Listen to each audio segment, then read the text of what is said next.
Hello guys, collective reading tayo ngayon. Tingnan natin para to sa mga no contact situation. Anong energy ng person mo? Anong ganap sa buhay niya ngayon, okay? Be open-minded po, hindi po halos lahat makaka-resonate. Piliin niyo na lamang kung saan part kayo dito. Ayun, start na tayo. Give me the message for no contact situation. Anong energy ng person mo sa panahon ngayon, okay? Ano yung balak niya para sa'yo? Anong energy ng person mo? Ano yung gusto niya sabihin sa'yo? Give me the message. Anong energy ng person mo ngayon? Meron ditong 4 of Wands reverse, okay? Meron ditong Aries Leo Sagittarius. Give me the message. Anong energy ng person mo ngayon? Meron ditong King of Swords. Nakikita ko rito ng Gemini, Aquarius, and Libra. Give me the message. Anong energy ng person mo ngayon? Meron ditong Ten of Pentacles. Taurus, Virgo, and Capricorn. Give me the message. Anong energy ng person mo ngayon? Meron ditong Seven of Cups, Page of Pentacle, then the Hierophant, Taurus energy. Meron ako nakikita ditong Scorpio, Cancer, and Pisces, Taurus. Okay, ito lang yung nakikita ko. Tingnan pa natin. Anong energy ng person mo ngayon? Give me the message. Anong energy ng person mo ngayon? Di po halos lahat makaka-resonate, Page of Wands, Aries. Give me the message. Aries, Leo, Sagittarius. Meron ditong the Tower, okay? Pangwasak. Nakitaan ko rito na tinatanggalan mo na to or tinatanggalan niya na itong ganitong pakiramdam, na feeling naka-stuck. Meron ditong the Moon. So, nakikitaan ko dito sa the Moon and the Tower, meron ditong pangyayari na may pangwasak, meron ditong kaganapan na tinanggal ka dito. Then, nafe-feel ko din dito sa person mo, meron tong tinatago, okay? May lihim siya.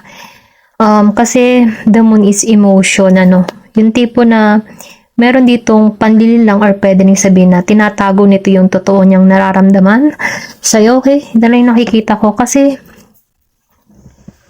kung makikita mo dito, Scorpio, meron ditong pumagitan sa inyong dalawa, okay? Scorpio energy. Pwede meron siyang third party na sumira sa relasyon nyo. Kasi nafe-feel ko dito na meron dito na tinago. Meron siyang nilihim sa'yo, okay? Na kung saan, meron ditong deception. Then, nafe-feel ko din dito, na itong tao na to, minahal mo to okay?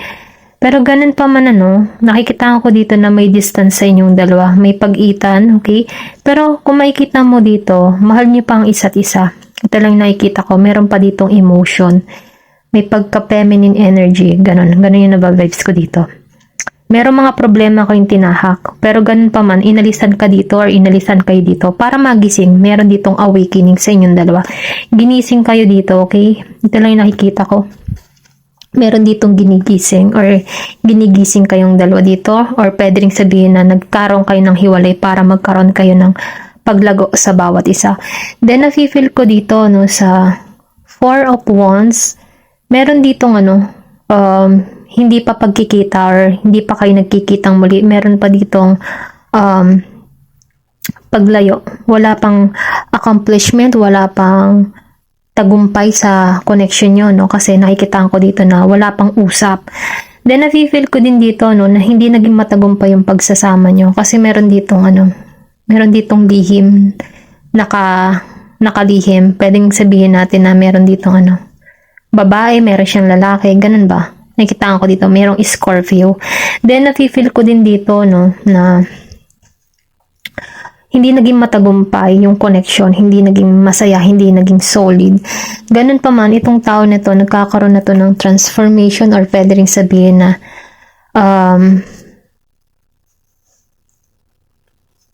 nagkakaroon na to ng ng lakas at tapang nagiging siyang logic sa sitwasyon sa inyong dalawa, or sabihin natin na ginagamitan niya na ito ng talino, utak, okay?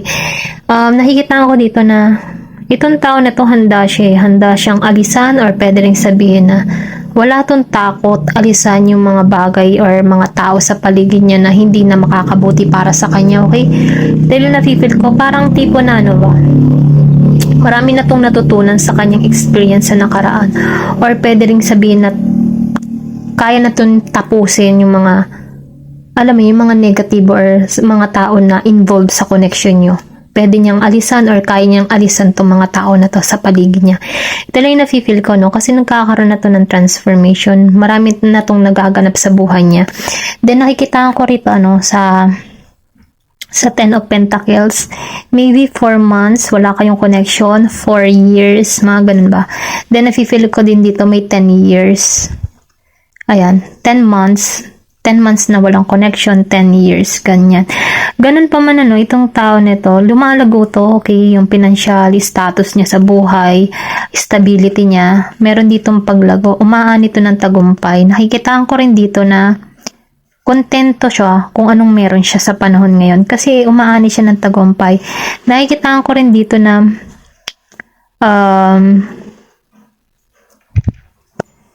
itong tao na to, before nagigitong choosy or marami tong option, pero ganun pa man itong tao na to, nakapamili nito kung sino talaga yung para sa kanya.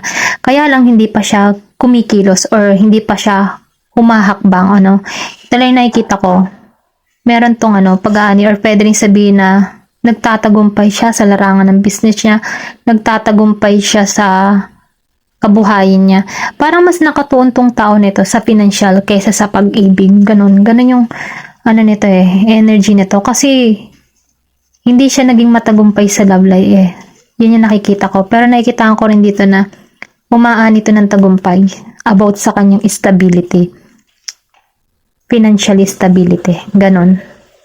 Mas pinagtutuunan niya yung kanyang kabuhayan kaysa sa mga babae, lalaki, ganon ba? Ito lang yung nakikita ko. Ayan, masaya siya kung anong meron siya. Kasi itong tao na to, hindi to nagpapakontrol sa sasabihin ng ibang tao, sa sasabihin sa paligid niya. Meron siyang sariling desisyon, meron siyang dignidad or authority sa kanyang mga desisyon, kung ano yung gusto niyang gawin. Kasi itong tao na to, alam niya kung ano yung gusto niyang marating sa kanyang buhay, kung sino yung gusto niyang makasama sa buhay. Ganon. Pero itong tao na to, meron na tong napili kung sino yung gusto niya talagang makasama sa buhay. Then nakikita ko dito sa Page of Pentacles and the Hierophant. Itong tao na to, nafe-feel ko na Taurus energy, then meron din ditong Capricorn and Virgo. Siya malakas yung appeal at charisma ng tao nito, may pagka-joker, magaling makisama. Ganun ang energy ng tao na to. Kaya nitong makibagay kahit kanino. Kasi nakikita ko rin dito na may pagka-funny. Okay, ito lang nafe-feel ko. Kaya nitong ialay yung love niya sa taong pinakamimithi niya, or kung sino man yung taong gustong-gusto niya. Ganun ang energy nito. Then lumabas pa sa The Hierophant. Sinusunod nito yung intuition niya, sinusunod niya yung kanyang kaalaman, or sabihin natin na yung inner voice na nag-uudyok sa kanya. Then the feel ko siya din yung susi. Okay, may susi dito. Yung tipo na meron tong alam, or meron tong kakayahan, meron tong talino, meron na tong marami na tong nalaman sa kanyang mga experience, at marunong din siyang kumilatis ng isang tao kung sino yung kanyang pagkakatiwalaan. Ito lang na-feel ko kasi marami na tong naranasang experience na kung bakit siya nagiging matibay sa panahon ngayon. Ayun lang na-feel ko kasi nakikita ko rin dito na itong taong ito ay madasalin, maka-Diyos. Kaya lang meron ditong pangyayari sa inyo na merong gumulo sa connection nyo. Ayun. May sumira. Kung makikita mo, Scorpio. Ayun, ito lang nakikita ko. May sumira sa connection nyo. Pero kung makikita mo dito, meron pa kayong emotion sa bawat isa. Nagtatahulan pa kayo dito. Kaya lang, meron ditong nakahidden. May nakatago. Meron ditong matigas ang ulo. Dito sa Page of Wands, nafe-feel ko dito, no, na itong tao na ito, nag-iintay lang to, okay? Nag-iintay lang to ng divine timing or tamang panahon kung paano siya kikilos para sa'yo. Pero itong tao nito, kaya nitong i-offer yung kanyang love sa person niya. Ganon yung energy na to. Naghihintay lang to ng tamang panahon. Diskarte ba? Tamang timing. Ayun, iyon na-feel ko. May pagka-Aries Leo sa Sagittarius energy. Ito lang nakikita ko. Kasi dito, winasa kayo pinaglayo para matuto nyo yung pagkakamali nyo para mag-growth ang bawat isa individual sa isang sitwasyon. May pangwawasa, ginising, kumbaga ginigising kayo dito. Meron pa kayong emotion sa bawat isa, pero ganun pa man mas nakatuon tong tao nito sa kanyang financial stability kaysa sa pag-ibig. Piliin nyo na lamang, ito lang yung nakikita ko. Tingnan pa natin kung ano pa yung mensahe para sa'yo.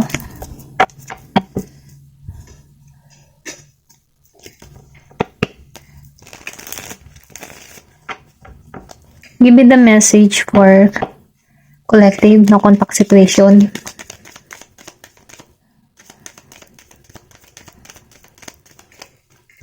Meron dito na love, okay? May nagmamahal. Meron ditong tao na nakatuon siya sa self-love niya. Kumbaga, nag-healing siya. Then nakikitaan ko rin dito na itong tao nito, pag nagmahal, malalim siya, okay? May pagka malakas ang attraction nito or pwede rin sabihin na ikaw ang mahal ng tao nito, may unconditional love siya sa'yo. Hindi yun mawawala sa kanya. Kaya lang nakatago. Okay, meron ditong lihim. Piliin nyo na lamang ito lang nafe-feel ko. Or pwede rin sabihin na love mo pa rin tong tao na to. Hindi mo pa rin tong kayang pakawalan kasi iba yung pagmamahal mo sa tao na to. Love call. Meron ditong tao na mag-express ng kanyang nararamdaman. Merong message na parating sa'yo, okay? Iniisip ka nito na tawagan para malaman mo yung kanyang adhikain, okay? Ito na yung nafe-feel ko. Meron ditong tatawag sa'yo or meron magpapahayag ng nararamdaman.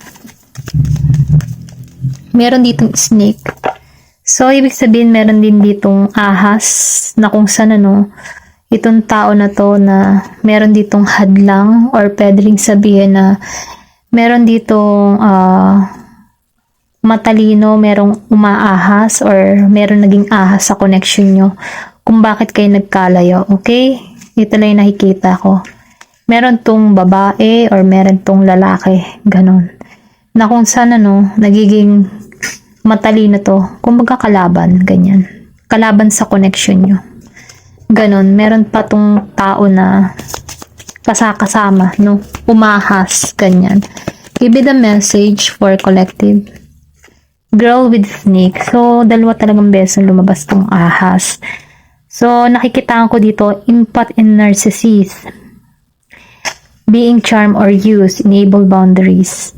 Nakikita ko, itong tao na to, itong ahas, maalindog. Yung tipo na mapang-akit, ginagamit niya yung kanyang alindog sa person mo, yung kahinaan ng person mo. Maybe yung person mo mahilig, then ginagamit ng tao nito kung ano yung kahinaan ng person mo. Ganon. Kaya itong person mo, hindi to makawala dito dahil sa pangangailangan niya. Ganon. Pero walang love na involved. Yung pangangailangan lang ng katawan. Ganon lang yung nakikita ko. Give me the message for collective, please. Meron ditong palm tree. Stability, security, permanence, growth, endurance, flexibility. Nakikita ko dito na meron ditong security or pwede rin sabihin na ikaw yung tipo ng tao na gusto mo may secure ka, may growth, may flexibility. Kumbaga, may paglago. Katulad ng isang puno matatag, ganyan, may foundation. Ito yung gusto mong mangyari sa connection nyo. Kaya lang, meron ditong ahas. So, ito lang yung problema dito. Okay? Pero itong tao nito, mahal ka nito. Kaya lang, meron ditong ginagamit yung kanyang alindog, kanyang katawan, kanyang kagandahan, at tinitira yung person mo dito kung ano yung kahinaan niya. Ayun, yun nakikita ko. Dahil dito, hindi din makapakawalan ng person mo to kasi ito yung nagbibigay sa kanya ng ng hinahanap ng kanyang, alam mo na yun, basta ganun. Ito lang nakikita ko. Give me the message for collective please. Meron ditong boat. So, ibig sabihin dito, no, meron ditong moving on, closure issue, or sabihin natin na sinasarahan mo na yung chapter neto, no. Kumbaga, mas nire-receive mo na yung kinakailangan, or pwede rin sabihin na meron ditong patungo para sa'yo na kung saan, magbibigay sa'yo ng, ng closure sa connection na meron kayo, okay? Ito yung nafe-feel ko. Meron ditong paglago para sa'yo. Tingnan pa natin kung ano pa yung pinaka-mensahe para sa'yo. Give me the message for collective, please.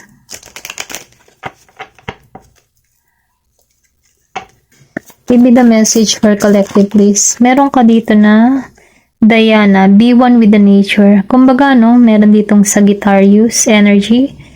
Nafe-feel ko dito ko yung tipo ng tao na mahilig sa halaman, mahilig ka sa hayop, or pwede rin sabihin na nakakakuha ka ng positive energy sa mga halaman, nagbibigay ng kagalakan to para sa'yo, or pwede rin sabihin kung hindi ka mahilig sa halaman, pumunta ka sa mga sa mga nature, sa mga green, sa mga ganito ba? Nature, no? Dahil ito yung nagbibigay sa'yo ng parang binabalik nito yung energy mo, or sabihin natin positive energy na kung saan nililift up nito yung iyong energy, kumbaga lumanghap ng sariwang hangin, mag-relax muna, ganun yung mensahe dito, mag-relax. Give me the message, parang iwanan mo muna yung problema mo. Give me the message for collective. Give me the message for collective, please. Meron ditong winning gibus. Yan. Count your blessing. I think ko dito, nakikitaan ko rito na kahit marami kang pagsubok na kinakaharap, nakikitaan ko dito na sa bandang huli, bibilangin mo yung mga blessing na parating sa'yo. Maraming blessing ang aani para sa'yo. Kasi ito yung hinihiling mo Kasi nasaktan ka dito. So, ibig sabihin, yung sakit na naranasan mo, meron yan magandang kapalit na naghihintay sa'yo na kung saan aani ito ng blessing para sa'yo. Give me the message for collective, please.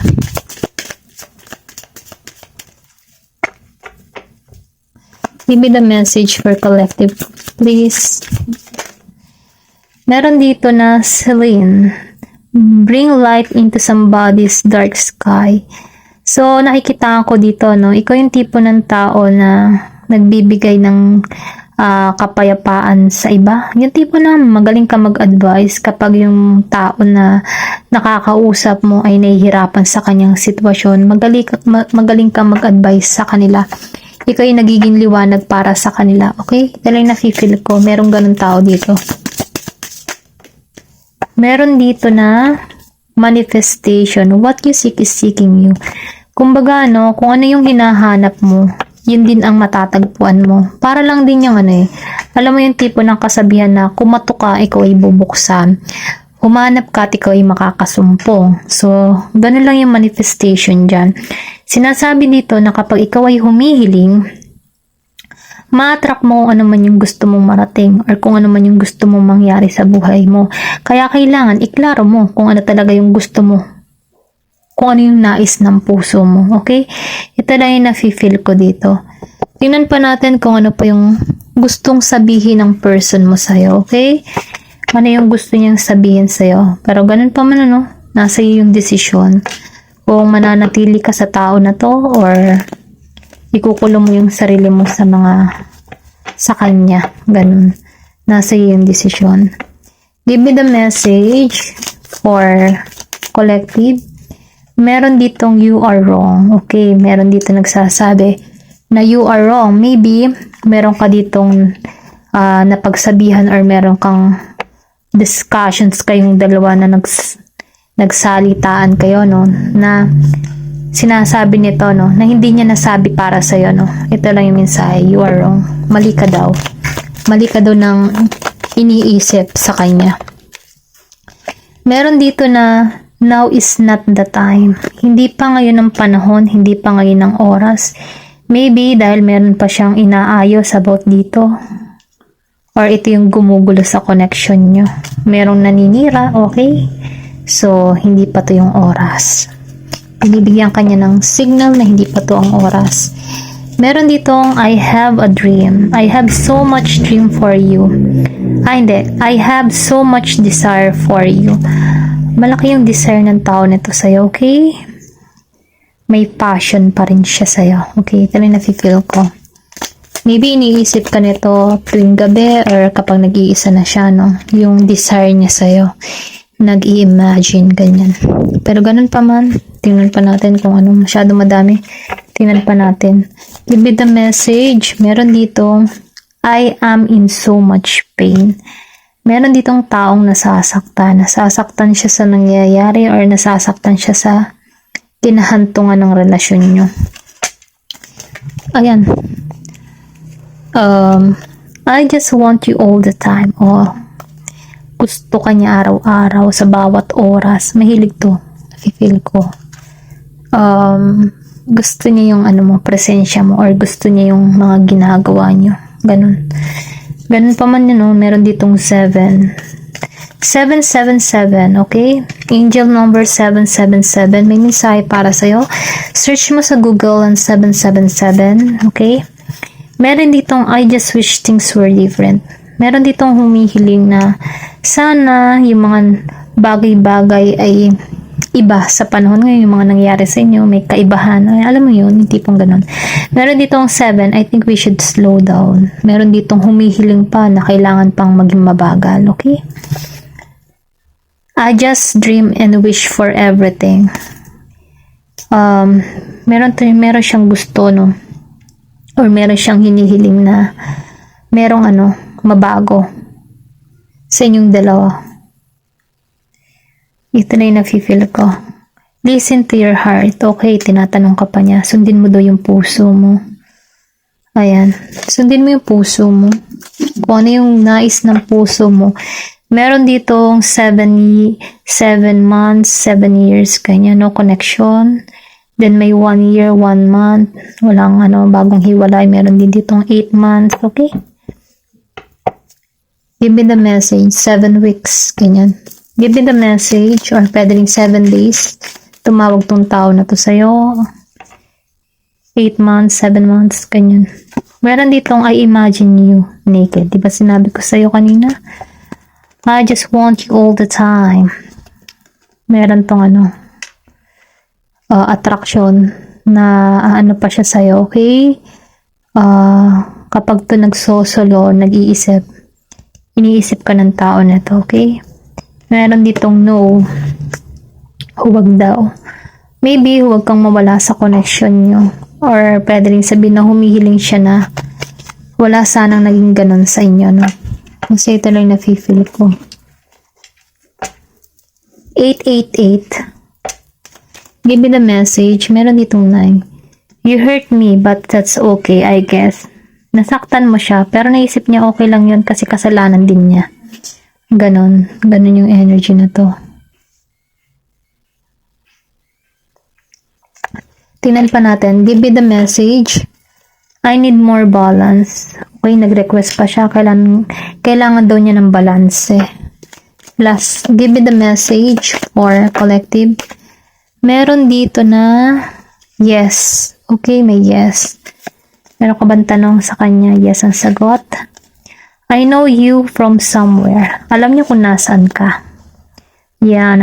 Okay? Ayan lamang po, no? Thank you for watching. Love and peace. Thank you for watching Glow and Peace.